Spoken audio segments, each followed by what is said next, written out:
So this video is a follow-up to my previous one where I was explaining what got me into lucid dreaming and why I wanted to continue doing it.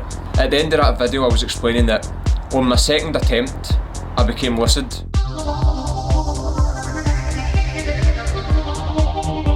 But the first time I failed because when I got to sleep paralysis, I shit myself. I was performing a meditative technique within the WILD method, the wake initiated lucid dreaming method, in order to get myself into sleep paralysis and use that as a launch pad to become conscious within my dream. So, my second attempt, a couple of days later, I woke up still drunk for the night before. Now, I'm not advising this, I'm just explaining how it happened for me. I woke up still drunk, I lay down, repeated what I'd done the first time, I got to sleep paralysis and shit myself again.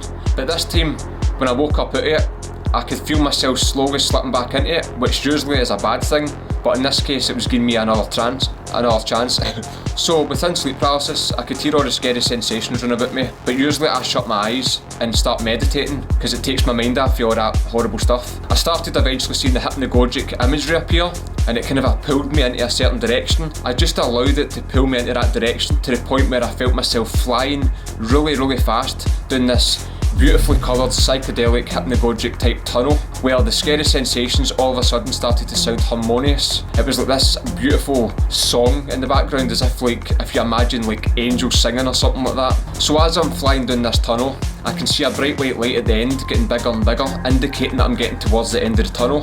And I was terrified in case I saw something scary, or I became lucid within a nightmare, or conscious within a nightmare or something. So it's that whole thing, if you're trying not to think of something scary, there's a good chance you will. So I strongly started setting the intention to manifest this specific location that came to mind, which was in Harry Potter. If you've ever seen Harry Potter and the Hogwarts Express train, where you see it going by the bridge, which is filmed in Glenfinnan Viaduct in Scotland. Well, I was strongly visualising that. So it got to the point where I popped out of this tunnel and there I was, hundreds of feet up in the air. I could feel the wind hitting off me, I could see the train. Sadly it wasn't a Hogwarts Express train, I'd be lying if I says it was. I could see the bridge, the beautiful loch, the green hills, I could see the sunshine, and it was a beautiful blue sky day. But then all of a sudden the fear kicked in. I'm scared of heights. I mean, I've done skydiving and I like roller coasters and all that kind of stuff, but I'm terrified of heights, and there I was, consciously aware, the way that I am right now, the way you are right now, but within this dream, knowing that this is really high.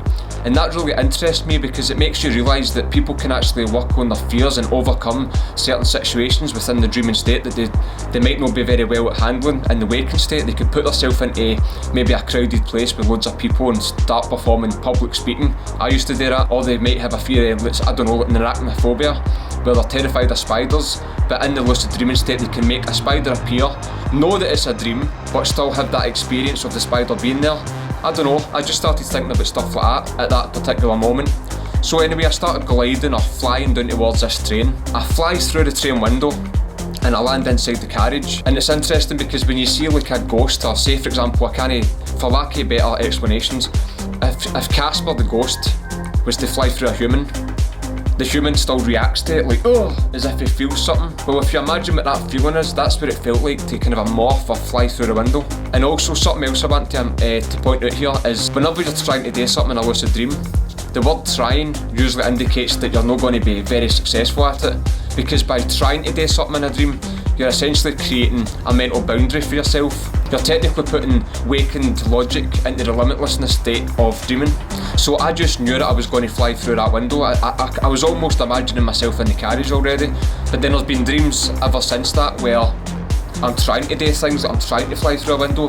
One of the ones, you become lucid in a room and you're just stuck lucid.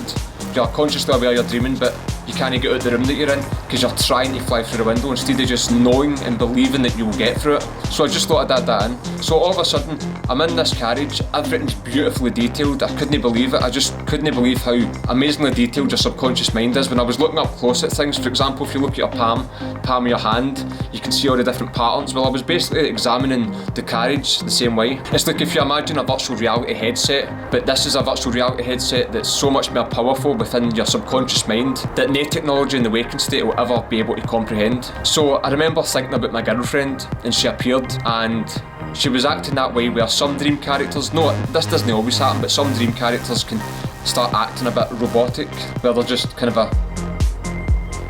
So I remember giving her a hug, and I could feel it was nice and warm, and I could feel the touch, all that kind of stuff. And then I stepped back, I was just looking at her again, appreciating everything because it's beautiful, never mind flying and all that kind of stuff, just being able to witness that I'm inside a dream right now whilst my body's in bed sleeping. It's just amazing. But I tried speaking to her, she wouldn't talk back, she wasn't speaking for some reason, so I was like, you've got no chat. I tried to fly through the window, tried, failed, I get halfway through it, I got up to like my waist and I just get kind of jammed in the window, and then all of a sudden it shattered and I was falling towards the ground and I was screaming like I was falling. I found myself in sleep paralysis again, which this time I was looking forward to it. I was happy to be there. It was like a long lost friend, do you know what I mean? I was welcoming it with open arms, knowing that it's the launch pad or the portal for my next lucid dream. So the same kind of thing happened again, except I wasn't flying through a big tunnel. It was almost like the colours eventually just started to manifest a big dream scene, which that dream scene was my room that I was actually lying in performing the technique. There wasn't anybody on my bed or anything like that, it was just an empty bed. The room looked the same except a couple of minor differences, and again my girlfriend walked through. I was trying to speak to her but she wouldn't talk back, so I thought, again, your chat is terrible. I tried to fly through the window, again tried. This time I couldn't even get halfway through it. I was just, again, putting these mental boundaries on myself.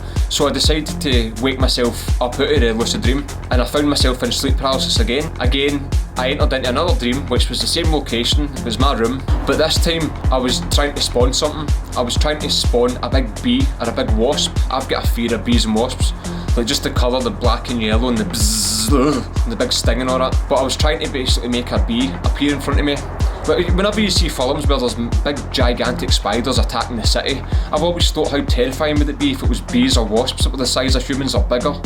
So I was trying to basically spawn a massive bee or wasp, and it was actually working. But usually in a dream when I'm trying to spawn a location, a person, an object, I usually have to perform it whilst opening and closing a door or entering a new viewpoint. But in this case it just happened to, it might be beginner's luck, it happened to form in front of me. And it was getting bigger and bigger. I was getting more terrified as it was getting bigger, and at the same time the dream was losing its clarity. So as it was getting bigger, the dream was starting to fade out. Again, I found myself back in sleep paralysis, but this time I decided that's enough. I've enjoyed this, I want to wake up and remember most of this. So I went purposely escape sleep paralysis, and like my last video where I was explaining, I went in and says to my uncle at the time when I was staying there, I was telling him about the meditation. I went in this time and I was explaining about lucid dreaming and what just happened to me, and I was flying and it was like Harry Potter, and then I was in the carriage and sounding even more crazy. But I always remember the feeling it came with. It was this beautiful euphoric type feeling, the same way as if you were to imagine coming out of a 10-hour meditative state, the kind of the peaceful feeling that you would get for that. It was like that. It was just a natural buzz that I had throughout the day. I felt more confident, I was happy, I was excited. I couldn't wait to have another one basically. And I don't believe in hangover cures, because if you get hangovers like the kind of hangovers that I get, they don't exist. But this was a hangover cure. This was the best hangover cure I've ever had. So if you're somebody that's still trying to have your first lucid dream, keep going, you will eventually get it. Don't keep falling for all the hype, people telling you can lucid dream in 5 minutes, all this kind of stuff. Aye, sure, it can happen, you can get lucky. Like me, I was lucky in my second attempt. It could take, you know, a couple of days, it could take a couple of months, it could take a couple of years, but you will get there. But anyway, I hope you enjoyed the video. Let me know down the bottom some of your first lucid dream experiences. Let me know if you're still trying to have your first lucid dream, what kind of techniques, what method are you using. And I usually make videos on lucid dreaming and meditation, how to live in the moment, that kind of stuff. So subscribe and help me out if you want to see more stuff like that. Share it with somebody you think it might help. And have a good one. Take care.